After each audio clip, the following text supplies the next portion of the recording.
let's get straight into how to kill the dungeon Borne Cyclops boss. He's located here on the map, and this is me showing you how to get to the boss arena. There's these two big double doors, and once opening them, there's a player spawn straight ahead, and a player spawn straight to the left that you should be mindful of.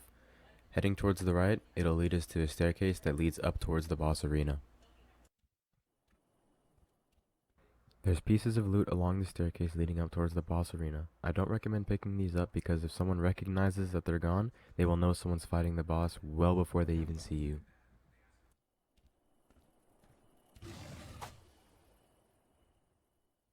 Now that we know where the boss is at, let's focus on his 5 main attacks. The backhanded swing, the double arm swing, both attacks together, the double armed turnaround sweep, the large boulder throw, and finally, the most dangerous one, the overhead arm slam.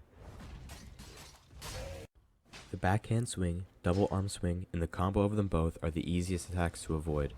You simply have to gauge your distance, and once the attack animation finishes, understand that you can fit 1 to 2 attacks with the longsword, aiming at the head, and a full combo with the daggers, also aiming for the head. With the daggers, it is easier to aim for the head once he has finished the backhand swing animation. The turnaround sweep attack is one you don't have to worry about, since it only happens when you attack the Cyclops in his back. I recommend facing the Cyclops head on, so you don't have to worry about this attack at all. The boulder throw attack is simple to avoid, as it has a long wind up. All you need to do is break line of sight by using one of the statues and wait till a boulder lands. If you're using a slower melee class, pull out a torch for more mobility. Finally, the one-hit KO overhead arm slam.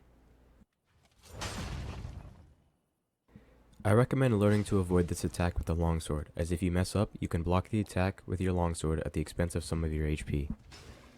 The timing for jumping over this attack is very specific. If you jump a little too early or too late, you will end up taking damage.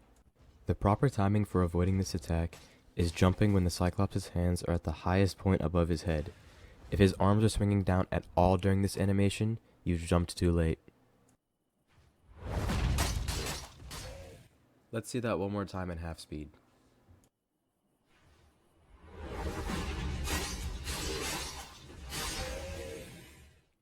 Once you learn to consistently avoid this attack, the rest of the fight is easy. Like I said, I recommend using the longsword to learn the timing, because if you fail, you don't end your run and you get to keep trying. Moving on to strategies for killing the Cyclops. The rogue has this the easiest, as his invisibility skill allows for many hits in the beginning, leading to an instant stun.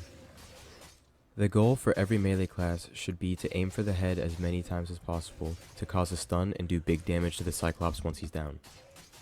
If you're playing as the rogue, continue hitting the head while he's down. If you're using the Swordmaster, use the Whirling Blade skill and then keep hitting the boss. If you're using the fighter, use the Whirlwind attack, and if you're using the Death Knight, use Soul Shroud while continuing to attack the Cyclops. That's all I have for this guide. I hope you learned some useful information, and I'll link my Rogue and Blade Master hitless runs in the description. Have fun killing the Cyclops.